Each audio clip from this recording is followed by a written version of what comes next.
Welcome to Talk Tickers, your deep dive into the latest earnings calls, where we cut through the noise to find the real signal. Today, we're looking at Repay Holdings Corporation, ticker RPAY. And they're in a really interesting niche, right? This isn't your typical payments company. Not at all. They're all about vertical software embedded payments. So think, they aren't the checkout at a big retailer. They're the specialized plumbing inside the software that, say, a used auto financing company uses to manage loans. Exactly, deep inside those systems. And our mission today is to unpack their Q3 2025 call. It was a real tug of war. Management was pushing this narrative of a return to profitable, normalized growth. Right, but at the same time, they were admitting to some pretty deep structural headwinds. It was a fascinating contrast. Let's start with the headline numbers, because that contrast really explains the market's initial choppy reaction. It does. I mean, if you just glanced at the GAAP numbers, the official accounting figures, you would have run for the hills. So how bad was that GAAP miss? It was pretty significant. GAAP EPS came in at -8 cents. The consensus was looking for something closer to -1 cent. That's a meaningful miss. A huge miss. But, and this is the key context, management was quick to point out this was driven by amortization and some old non-cash items. Stuff that analysts in this sector tend to discount anyway. Okay, so that's the noise. Because when we flip over to the adjusted figures, the metrics the street really cares about, the picture changes completely. It really does. Adjusted EPS was 21 cents. That was basically in line, maybe a modest beat against a consensus that was all clustered around 20 to 22 cents. And top line. Revenue was $77.7 million, down a little year over year, but up sequentially. So again, pretty much in line. The market had to digest this ugly GAAP number against adjusted figures that were fine and some really strong cash numbers. Okay, let's unpack that. Let's dig into that core financial health story, starting with what they called their normalized metrics. They really had to clean up the numbers to show any kind of progress. They did, yeah. They had to strip out the noise from the 2024 political ad cycle, which gave them a tough compare. Once you do that, they claimed normalized revenue growth was up 5% year over year. 5%. But, and this is the first flashing red light on the dashboard, normalized gross profit growth was only 1%. Ah, so revenue is growing 5 times faster than the profit on that revenue. That's the margin issue right there. That's the whole story in a nutshell. But if you look under the hood at the different segments, you can see where the engine is actually running. And where's the strength? Business payments. That was the clear powerhouse. It delivered something like 12% normalized gross profit growth. They're having success there. Okay, but what about the other side? Consumer payments. That's where it was lagging badly. Only 1% growth. Management tried to soften that, saying if you exclude some client losses from last year, it was, low single digits. So slow, but maybe not collapsing. Let's talk about profitability, though, because despite that slow growth, the margins look fantastic. This is the bull case. This is the entire bull case. Adjusted EBITDA was about $31.2 million. That translates to a really powerful 40% margin. And the cash. The cash flow was the real headline, the thing that stopped the stock from falling off a cliff. Free cash flow hit $20.8 million. Which gives you an incredibly high conversion rate. Exceptionally strong. We're talking a free cash flow conversion rate of 67% of adjusted EBITDA. For a company this size, that is a massive signal of efficiency. Net cash from operations was $32.2 million. That's why the stock stabilized. They're a cash machine. A total cash machine. And they need to be, because that cash is their weapon against the other side of the story, which is the margin compression. Right. And they were very clear this isn't just a blip. They used the word structural. What does that actually mean here? When the CFO, Rob Hauser, says it's structural and persistent, he means it's not going away. Gross margin compressed by 3.4 percentage points year over year, and he laid out 3 very specific, permanent reasons why. Okay, so walk us through them. Why is their own success, in a way, shrinking their margins? So driver number 1 is client mix shift. As they land bigger enterprise clients, which is a good thing, they have to give them volume discounts. You're trading a higher total dollar amount for a lower percentage on each transaction. A classic scale problem. What's number 2? Number 2 is payment modality mix. This is critical.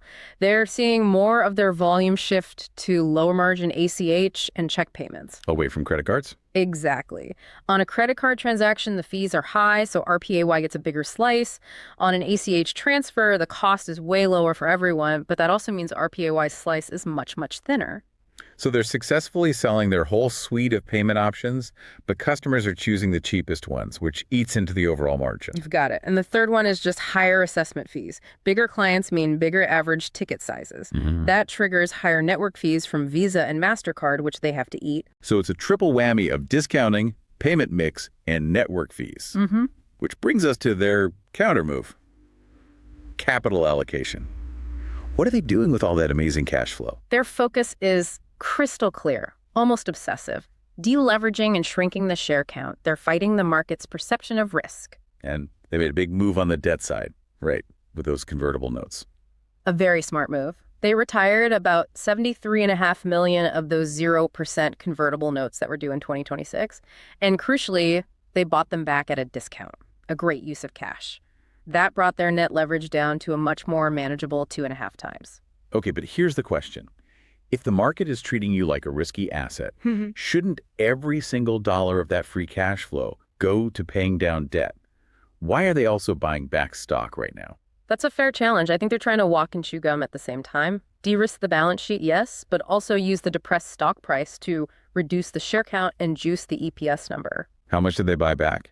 $15.6 million just in Q3. Year to date, that's $38 million bucks. They've taken out almost 8 million shares, shrinking the fully diluted count by about 8%. So they're trying to create value from the low stock price. What's their overall liquidity position look like now? It's very strong. They have about $96 million in cash and a $250 million undrawn revolver. So $346 million in total liquidity. And their number one priority, they said, is dealing with the rest of that 2026 debt maturity. They want that risk off the table. Let's shift to the forward outlook. All this structural margin pressure, it had to hit the guidance for Q4. It did. They had to lower expectations slightly. They guided normalized profit growth down to 6 to 8% year over year, basically hitting the low end of what they'd said before. It just confirms these headwinds aren't going away quickly. And what about that amazing FCF conversion? Did that take a hit too? A small one. They revised it down from about 60% to above 50%. They blamed it on working capital timing and said they expect to exit the year running in the, upper 50s. So still very high, but a slight haircut. Okay, so let's talk strategy, because their whole long-term story depends on this idea of being deeply embedded. What progress are they making there? They're absolutely doubling down on it. They now have 103 strategic partnerships with these vertical software platforms. Their supplier network is huge, over 500,000. They announced new deals with Use, Emotive Software, and Fuse, which is an AI lending platform. They're still getting deeper into those ecosystems. And they mentioned some tech initiatives to back that up. Yeah, using AI to help onboard clients faster, and more importantly, using real-time API monitoring to make sure their gateway uptime is rock solid. If you're the plumbing, you absolutely cannot fail. Let's widen the lens to the industry for a second. In B2B payments, there's a big shift happening with Visa's new CEDT program. This is a huge deal. Commercial enhanced data. Basically, Visa is changing the interchange rates to reward processors who can pass along really rich invoice-level data. It's called level 3 data. So if you're just passing basic transaction info, your economics get worse. Precisely. And this is where RPAY claims their embedded strategy is a huge advantage. Because they live inside the client's accounting software, they argue they're in the best position to grab all that rich data and protect those interchange economics. It's a good story. But despite that, the investor disconnect is just massive. The stock is down almost 60% over the last year. The skepticism runs deep. There was a big goodwill impairment charge in Q2 that spooked people, and now there's this fear that their slow growth just can't outrun the margin erosion. So management is selling a story of a smaller, slower, but much more cash-generative company. And the market, with the stock trading at a low single-digit forward PE, is saying, we don't believe you.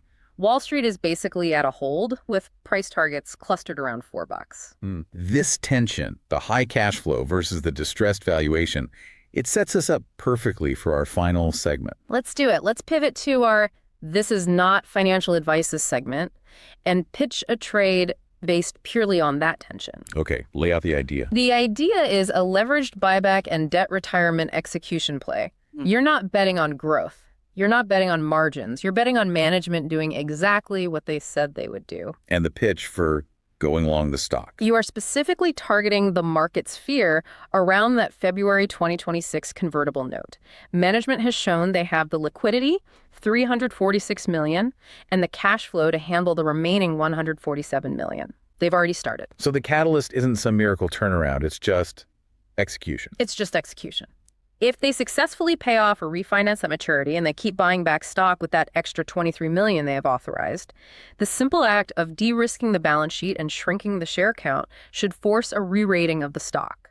The market has priced in failure. Success is the catalyst. It's a compelling argument. The story is financial hygiene, funded by that incredible cash flow. That's the short-term story, yes. So, to wrap up our deep dive, Repay's Q3 was a battle between structural margin compression on one side and aggressive capital allocation debt retirement, buybacks on the other, all fueled by that incredible free cash flow. They're making the platform smaller and safer, hoping to buy enough time to prove the long-term embedded strategy actually works. And that leaves the key question for you to think about. Can the competitive advantage RPA claims to have in B2B, especially with big shifts like Visa's CED program? Can that truly offset the margin headwinds that management now admits are permanent and structural? Can technology overcome fundamental pricing pressure? That's the multi-billion-dollar question for them. Thank you for joining this deep dive. We'll be back next time with more crucial earnings insights.